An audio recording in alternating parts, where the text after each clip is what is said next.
Can you tell me what's scary or unsettling about this image? Or this one? Maybe even this one.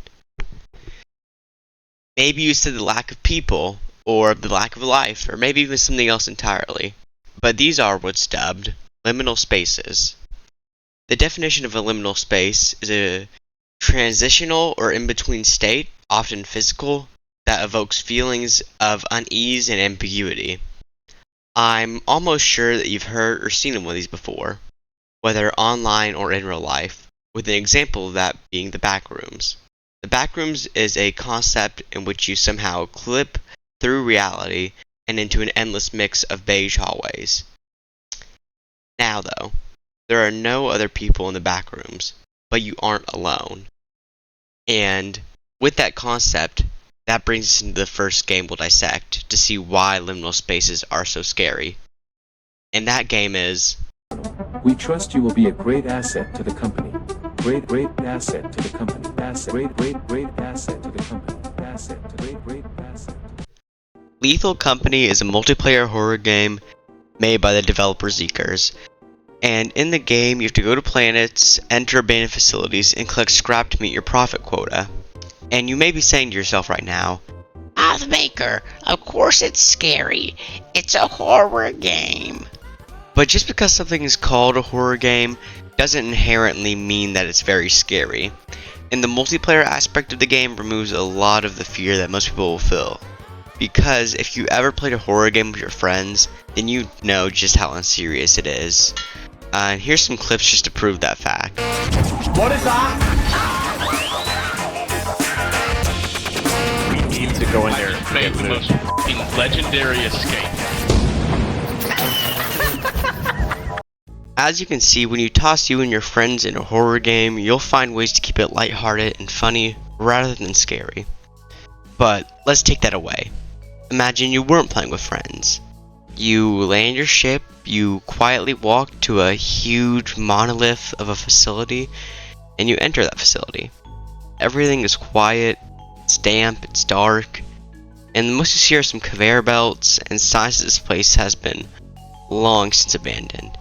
And even though nothing is coming to get you, you are scared. Every creak and sound and corner is horrifying for some reason. But the fear you feel is only multiplied when... There was a fire. What was that? What you just saw was a bracken. A thing that, as you are alone in the dark of this unfamiliar and abandoned place, it will stalk you. And now there are plenty of other monsters in Lethal Company, but I like this one the best out of any of them because it stalks the player. And as they play, giving the sense that you may not be alone, some sense of validity. But I believe the other monsters might not be a necessity, nor a high bracken spawn rate be a necessity either, because of the fear of liminal spaces. The main sense of uneasiness in this liminal space comes from the place seeming like it should be full of life. But now, as you can see, it has no life at all, and that perfectly embodies Lethal Company. And the places that you explore within it, whether that be a factory, a cave system, or a mansion, they are all very obviously they used to have life, but now they do not. And that triggers something in the human brain on a base level. More likely than not because we are social creatures who require others to stay sane. But the other thing in the liminal space that scares people, as shown by the bracken here, is the sense that you aren't alone. The feeling that just around every corner or behind you, something is watching, waiting, stalking. And that fear is felt plenty in the real world, whether that be out in the ocean as you feel the abyss below you, not wanting to enter for fear of what lies there, or in the woods as anything could be hidden behind the trees. All of this just simply goes to show how Lethal Company is a perfect explanation for why liminal spaces are scary. But Lethal Company isn't the only game that elicits this reaction. Another game that also elicits the same type of reaction is...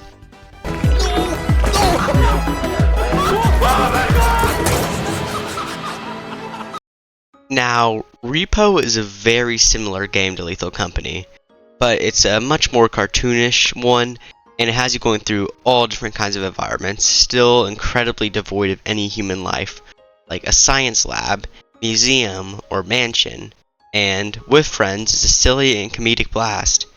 But alone, you're forced to scurry in the dark of these places, devoid of life, with a fear that anything can pop up behind you and end you incredibly quickly.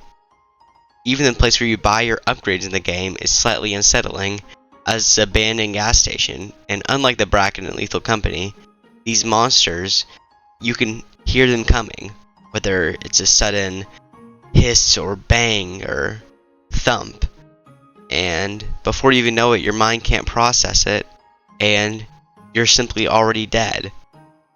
Now, I won't linger too long on Repo because of its similarity to Lethal Company, but another game I believe shows just why liminal spaces are so scary is... Now, unlike the others, Gmod is not a horror game at all. I mean, you could make it, but it is a sandbox game that you can play with your friends and do practically anything in, such as building contraptions, fighting to the death, or just anything else of that variety. But why don't we again take away our friends in this scenario, and let's take a walk through one of the base maps, GM Construct.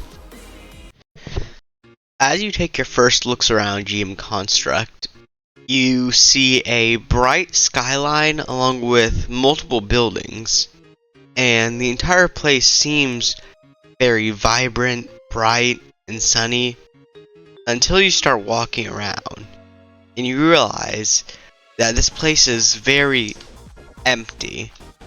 Of course, there's the low resolution buildings in the back, the vibrant but never changing sky, but it's just something off about it. And as you explore the buildings around the map, you again start to see things that are wrong.